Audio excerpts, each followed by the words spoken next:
Good afternoon. This will call to order the June session of the regular Board of Commissioners meeting for the Housing Authority of the Birmingham District. I'd like to welcome everybody and thank you for being here today. Hope everybody's having a good summer.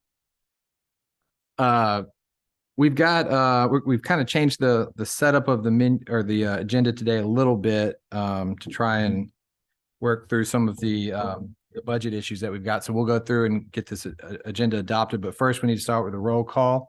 We'll start with Commissioner Barnes. Present. Commissioner Hood. Vice Chairman Thompson. Present. Chairman Pantazis is present, so I believe we have a quorum. And the first item is adoption of the agenda, which has been previously circulated to the board. If everybody's had time to read it and has no issues with it, I'll entertain a motion to adopt and approve the agenda as circulated. So moved. Second. All those in favor say aye. Aye. Any opposed say nay. The agenda passes. Next is the consent agenda that again has been previously circulated. Hopefully everybody has had time to review it. Items A, B, C, and D. I believe Mrs. Foster, we may want just to maybe an old business. You'll highlight some of your report, I believe, at that time. But at this time, I'll just entertain a motion to adopt and approve the consent agenda as previously circulated. So moved. Second. All those in favor say aye. Aye. Any opposed? That consent agenda is adopted, which will move us into old business. Any old business? We go with some highlights. Yes, Okay. thank you. So, good afternoon, commissioners, Attorney French, afternoon. and all those who are present today. Just want to go do a recap on some of the things that took place within the agency in the last month. I was able to had the pleasure of speaking at the BJCT faith-based luncheon to talk about our redevelopment initiatives and how to create opportunities for the communities. I've also had the opportunity to engage in a leadership forum with, of course, with the presence of the chair and our Commissioner Hood to talk about some initiatives that we're doing with UAB and the city of Birmingham as it relates to Southtown Court. We had a very well attended agency-wide wellness day on May 19th to kind of celebrate our our staff and just show our appreciation of the work they've done throughout the months. And just give them a day of relief. And we're kicking off our summer camp. And I think that started this week on Monday. And so last week on Monday, we have 100 summer camp workers that'll be working at our sites to help with summer programs with the Birmingham City Schools. And we've also had we're going to talk a little more about some initiatives that took place on our site under new business. That's okay. Okay. Any other old business anyone wants to entertain?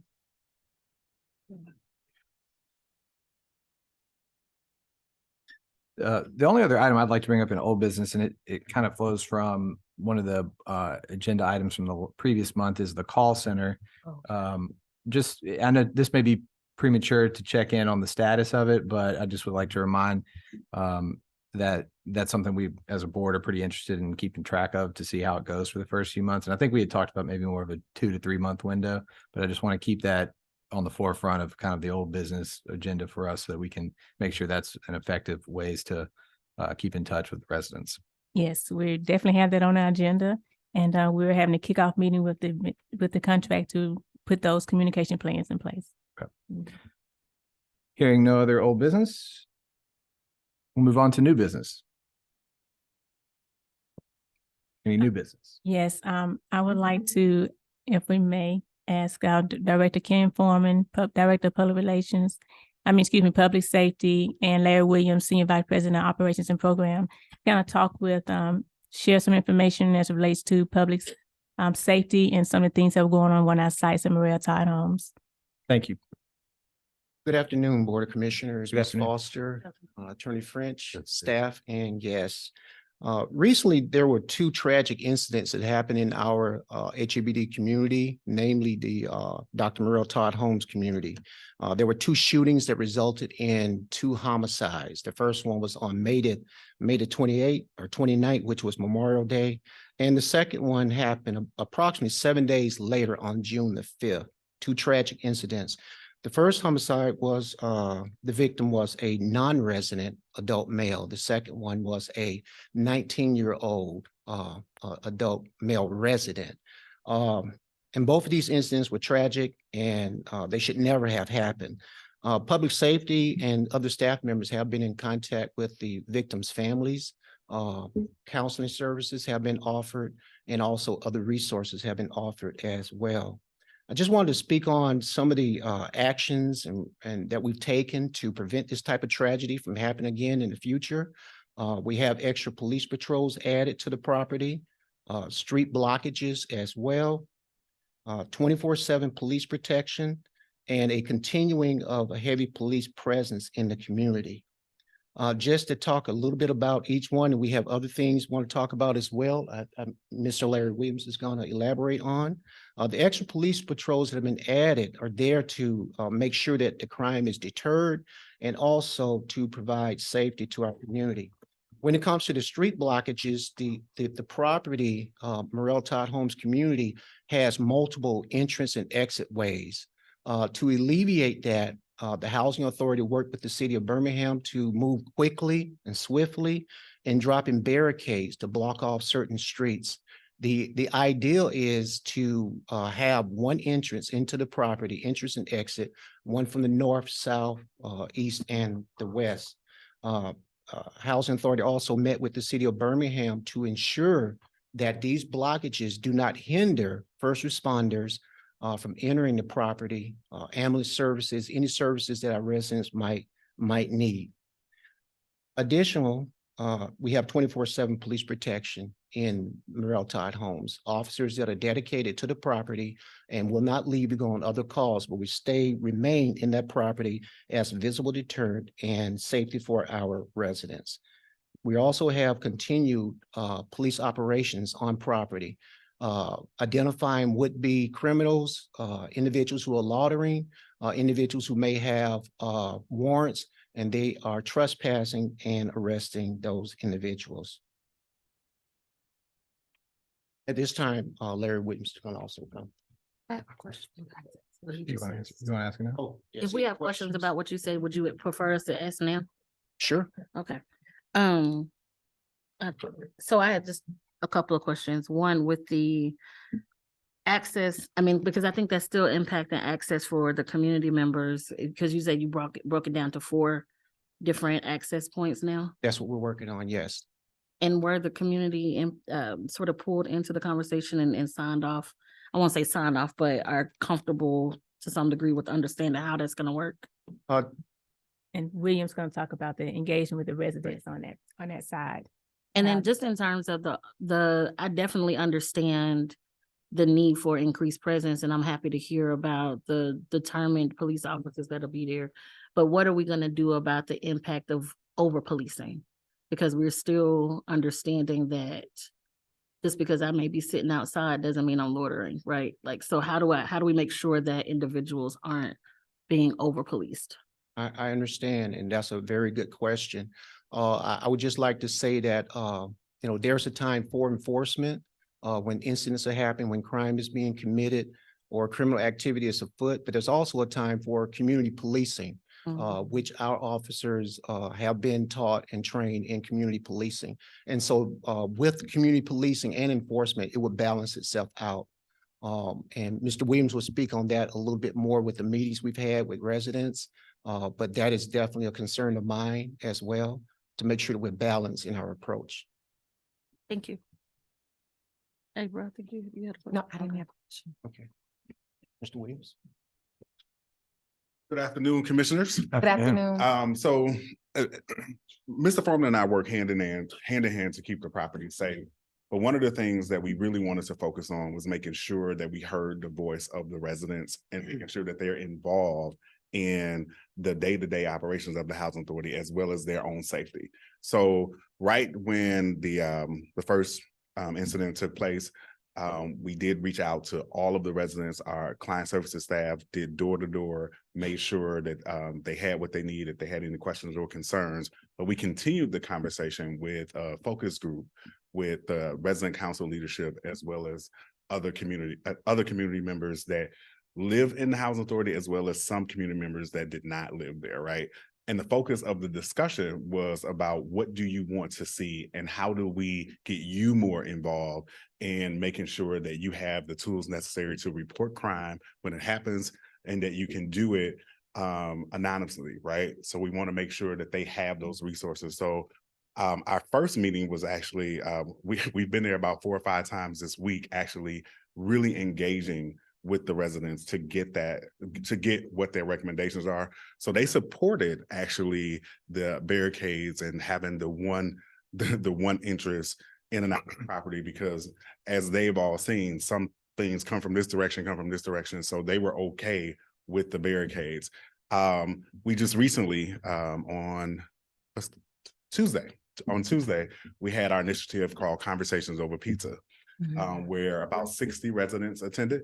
And we're very engaged about making sure that they have a relationship with the officers on the property, as well as they told us other things that they want to see. So we're continuing those conversations and continuing the presence, but we're also working really with property management, because the only tool that the housing authority has is its lease when it comes to property, right? And so generally, most crimes that are committed on the property are committed by people that actually don't live at the property. Right. But there is responsibility on the residents' side to ensure that your guests know that if they get into a situation with another resident or someone else on the property, it actually can put their housing in jeopardy, right? And so we've been very strong about communicating that and making sure that the managers are holding the residents accountable, but also the residents holding each other accountable, right? Because at the end of the day, we all go home, they live there, so they have to take more responsibility in the safety of their communities. A question, Hmm?